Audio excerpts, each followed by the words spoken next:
இயேசு உங்களை நேசிக்கிறார். பிரியமானவர்களே, இந்த நாளில் ஆண்டவர் நம்மளோடு பேசும்படியாய் வேதத்திலிருந்து ஒரு 3 வசனங்களை கூட வாசித்து ஆண்டவர் நமக்கு கற்றுக் கொடுக்கக்கூடிய காரியத்தை பார்ப்போம். அது லூக்காவின் புஸ்தகம் 10வது அதிகாரம் 38, 39, 40 வசனங்கள் இப்படியாக சொல்லுகிறது. 2 ஸ்திரீகளை குறித்து ஆண்டவர் அங்கே எழுதி வைத்திருக்கிறார். அவர் ஒரு கிராமத்தில் பிரவேசித்தார். அங்கே மார்த்தாள் என்னும் பெயர் கொண்ட ஒரு ஸ்திரீ அவரை தன் வீட்டில் ஏற்றுக்கொண்டார். அவளுக்கு மரியாள் எனப்பட்ட ஒரு சகோதரி இருந்தால். அவள் இயேசுவின் பாதத்தருகே உட்கார்ந்து அவருடைய வசனத்தை கேட்டுக்கொண்டிருந்தார். மார்த்தாளோ பற்பல வேலைகளை செய்வதில் மிகவும் வருத்தம் அடைந்து அவரிடத்தில் வந்து, ஆண்டவரே, நான் தனியே வேலை செய்யும்படி என் சகோதரி என்னை விட்டு வந்திருக்கிறதை குறித்து உமக்கு கவலை இல்லையா? எனக்கு உதவி செய்யும்படி அவளுக்கு சொல்லும் என்றார். இயேசு அவளுக்கு பிரதியுத்தரமாக, மார்த்தாளே, மார்த்தாளே, நீ அநேக காரியங்களை குறித்து கவலைப்பட்டு கலங்குகிறாய். தேவையானது ஒன்றே. மரியாள் தன்னை விட்டு எடுபடாத நல்ல பங்கை தெரிந்து கொண்டார் என்றார். பிரியமானவர்களே, அழைத்தது, ஏற்றுக்கொண்டது மார்த்தாள் எனக்கூடிய ஒரு சகோதரி. 2 சகோதரிகளை குறித்து ஒரு வீட்டில் ஆண்டவர் எழுதி வைத்திருக்கிறார். மரியாள் தன்னை விட்டு எடுபடாத நல்ல பங்கை தெரிந்து கொண்டாள் என்று வேதம் சொல்லுகிறது. பிரியமானவர்களே, ஒரு குடும்பத்தில் ஆண்டவரை ஏற்றுக்கொண்டு ஒரு குடும்பத்தில் இருக்கக்கூடியவர்கள் அவரை ஏற்றுக்கொள்ளுகிறார்கள். ஆனால் ஆண்டவரோடு நெருங்கி இருக்கிறார்களா என்று பார்க்கும்படியா ஆண்டவர் உங்களோடு பேசுகிறார். இந்த மார்த்தாள் மரியாள் கதையை நம்ம அநேக நேரங்களில் நம்ம கேட்டு இருக்கிறோம். ஆனால் ஆண்டவர் ஒவ்வொரு நிமித்தமாய் ஒவ்வொரு விதமாய் பேசுகிறதை நாம் புரிந்து கொள்ள முடியும். இந்த மார்த்தாள் மரியாள் என்கிற காரியங்கள், அவர் கவலைப்பட்டால் வேலை செய்கிறதுல எனக்கு உதவியா வரும்படி அவளை சொல்லுங்க அப்படின்னு சொல்லி கேட்கிற அதெல்லாம் இல்லை. ஆனா அந்த இடத்துல பாருங்க, இங்க ஒரு குடும்பத்துல நீங்க இருக்கிறீங்க அப்படின்னா, ஒரு ரட்சிக்கப்பட்ட அனுபவம் நிறைந்த ஒரு குடும்பத்துல ஆண்டவரை ஏற்றுக்கொண்டு விட்டோம். ஏற்றுக்கொண்டு பற்பல வேலைகளினாலே நாம் என்ன செய்யறோமா? கவலைப்பட்டு இந்த உலகத்தினுடைய காரியங்களுக்காய் அலைந்து திரிந்து கவலைப்படுகிறோம். நம்முடைய தேவைகளையும் நாம் பார்க்க வேண்டும். அதை காட்டிலும் ஆண்டவர் சொல்றாரு, தேவையானது ஒன்றே. மரியாள் தன்னை விட்டு எடுபடாத நல்ல பங்கை தெரிந்து கொண்டால் என்று சொல்லப்படுகிறது. பிரியமானவர்களே, நம்ம குடும்பத்தில் சகோதரிமார்கள் இருக்கிறீங்க. உங்கள் வீட்டில் உங்கள் அக்கா, தங்கச்சி எல்லாம் வரீங்க அப்படின்னு வச்சுக்கோங்களேன். அங்கு நீங்கள் கூடி நீங்கள் எப்படி உங்கள் நேரங்களை செலவு செய்கிறீர்கள் என்று பார்க்க முடியாது. தேவனுடைய பிரசன்னம் உங்கள் வீட்டுக்குள் இருக்கிறதா என்று பார்க்க முடியாது. உங்கள் பேச்சு எப்படி இருக்கிறது? உங்களுடைய காரியங்கள் யாருக்கு அதிகமாய் கொடுக்கிறீர்கள்? உலகப்பிரமான காரியத்துக்கு அதிகமாய் கொடுக்கிறீர்களா? ஆண்டவருடைய ராஜ்யத்துக்கு அதிகமாய் நேரத்தை கொடுக்கிறீர்களா என்று பார்க்க முடியாது. ஆண்டவர் 2 பெண்களை குறித்து ஆண்டவர் இந்த இடத்துல பேச முடியுது. ஆண்களையும் சாரும், பெண்களையும் சாரும். இந்த இடத்துல எழுதப்பட்ட வசனம் 2 சகோதரிகளை குறித்து எழுதப்பட்டிருக்கிறது. மரியாளோ தன்னை விட்டு எடுபடாத நல்ல பங்கை தெரிந்து கொண்டார் என்று. அநேக நேரங்களில் பாருங்க, ஆலயத்துக்காய் கொடுக்கிற அநேகர் உண்டு. அவங்க பணங்களை செலவு செய்வார்கள், ஆனால் ஆலயத்துக்கு வருவது கிடையாது. ஆண்டவருக்கு ஊழியத்தின் பாதைக்கு அவங்க பணம் கொடுப்பாங்க, ஆனா அவர்களுடைய இருதயம் ஆண்டவரோடு இருக்கிறதா என்று பார்க்கும் பொழுது தூரமாய் இருக்க பெரியவங்க. ஆண்டவர் அதை கேட்கிறார். மார்த்தாள் அநேக காரியம் இவங்களுக்காண்டி தான் செய்யறான்.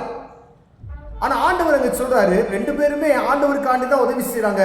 ஆனா மரியாளோ ஆண்டவரை பக்கத்துல உட்கார்ந்து அவருடைய போதனைகளை கேட்டுக்கொண்டு இருக்கிறதை நாம் பார்க்க முடிகிறது. பிரியமானவர்களே, அதே போலதான் நீங்க என்ன உதவி நீங்க ஊழியத்தின் பாதையில் நீங்க செய்றீங்க அப்படின்னாலும் அதையும் செய்யணும். ஆனா மரியாதை போல அவரை விட்டு பிரியாத ஒரு இருதயத்தை நாம் பெற்றுக்கொள்ள வேண்டும். பிரியமானவர்களே, நமக்கு தேவையானது ஒன்றே, அவருடைய பிரசன்னம். அவருடைய பிரசன்னம் இருந்தால் சகலமும் நேர்த்தியாய் நடக்கும் என்பதை நாம் புரிந்து கொள்ள வேண்டும். நேரங்களில் பார்த்தீங்கன்னா, உதாரணத்துக்கு ஒரு காரியத்தை சொல்லுங்க. வேலை நேரங்களில் நமக்கு ஆண்டவருடைய ராஜ்யத்துக்காய் அழைக்கும் பொழுது நாங்கள் கடந்து செல்வோம். கையில் காசு இருக்காது, பணம் இருக்காது, ஆனால் உடனே கடந்து செல்வோம். ஆனால் ஆண்டவர் அந்த நாட்களில் கிருபையினாலும் இரக்கத்தினால் அற்புதமாய் வழிநடத்தி வந்ததை எங்களால் உணர முடிகிறது. பிரியமானவர்களே, அறிந்து கொள்ள வேண்டியது அவருடைய ராஜ்யத்தை சொல்லுவதற்கு. ஆனால் நம்ம அதை மற்ற வேலைகளெல்லாம் செய்துவிட்டு ஒரு காரியம் இருக்கு, நீங்க போவீங்க ஆலயத்துக்காண்டி பயங்கரமான காரியங்களை அசனம் போடுறீங்க, சீரியல் செட்டு போடுறீங்க, இதெல்லாம் செய்றீங்க. அது ஒரு பகுதி தான். ஆனா உங்களுக்கும் ஆண்டவருக்கும் உள்ள நெருக்கம் எப்படி இருக்கிறதை பார்க்கும்படியாய் ஆண்டவர் உங்களோடும் என்னோடு பேசிக் கொண்டிருக்கிறார். பிரியமானவர்களே, லைட் கட்டணும், டெக்கரேஷன் பண்ணணும், ஃபுட்டு சாப்பாடு செய்யணும், பண உதவி செய்யணும், அந்த இடத்தை கூட்டி கிளீன் பண்ணணும், இதை செய்யணும். ஆனா அதை காட்டிலும் மரியாதை போல தேவ சமூகத்துல அமர்கிறோமா என்று பார்க்கும்படியாய் ஆண்டவர் உங்களோட பேசுகிறார். அநேக வேலைகளை செய்துவிட்டு தேவ பிரசன்னத்துல நீங்க உட்காரனா, தேவ சமூகத்துக்கு நீங்க போகல அப்படின்னு சொன்னா ஒரு பிரயோஜனம் இல்லை. மரியாளோ தன்னை விட்டு எடுபடாத நல்ல பங்கை தெரிந்து கொண்டதின் போல நாம் தேவ சமூகத்தில் அமர்ந்திருக்கிறோமா என்று பார்க்கும்படியாய் உங்களோடு பேசிக் கொண்டிருக்கிறார் சகோதரியே, உங்களோடு பேசிக் கொண்டிருக்கிறார் என் சகோதரனே. நீங்க எல்லாம் செய்றீங்க, தேவ சமூகத்தில் எவ்வளவு நேரம் நீங்க உட்கார்றீங்க? ஆண்டவர் ராஜ்யத்துல உட்கார்றீங்களா? அதை தான் ஆண்டவர் பிரியப்படுவார். நீ எல்லாம் செய்யற மகனே, ஏன் சமூகத்தில் எவ்வளவு நேரம் நீ வந்திருந்த? தனிமையான ஜெப நேரம் எவ்வளவு நேரம் இருக்கிறது? நீ வேலை செய்றீங்க, 24 hours வேலை செய்றீங்க, காலையில வேலை, மதிய வேலை, எப்படியாவது வருமானம் பெருக்கணும், எல்லாம் சரிதான், தேவைகள் அநேகம் உண்டு. ஆனாலும் இயேசுவின் பாதத்தில் எவ்வளவு நேரம் அமர்ந்திருக்கிறோம் என்பதை பார்க்கும்படி ஆண்டவர் விரும்புகிறார். உங்க நேரத்துல ஒரு நாளைக்கு 24 மணி நேரம்னா 2.5 மணி நேரம் ஆண்டவர் சமூகத்தில் என்ன செய்யணும்? கொடுக்கணும். அதை கொடுக்கிறோமா? அப்ப இயேசுவின் பாதத்தில் அமர்வதற்கு நமக்கு நேரமில்லை என்று சொன்னால் ஆண்டவர் சொல்றார், மார்த்தாளை போல நம்ம என்ன செய்வோம்? பரிதபிக்கப்பட்ட போல அவர் பதறார், எனக்கு ஹெல்ப் பண்றதுக்கு ஆள் அப்படின்னு சொல்லி. ஆனா ஆண்டவர் ஒரே வார்த்தை சொல்றார், மரியாளோ தன்னை விட்டு எடுபடாத நல்ல பங்கை தெரிந்து கொண்டார். மேக பிஸியான நீங்க வேலைக்கு போறீங்க, எல்லாம் செய்றீங்க, இயேசுவோடு எவ்வளவு நேரம் நீங்க அமர்ந்திருக்கிறதை பார்க்கும்படி ஆண்டவர் விரும்புகிறார்.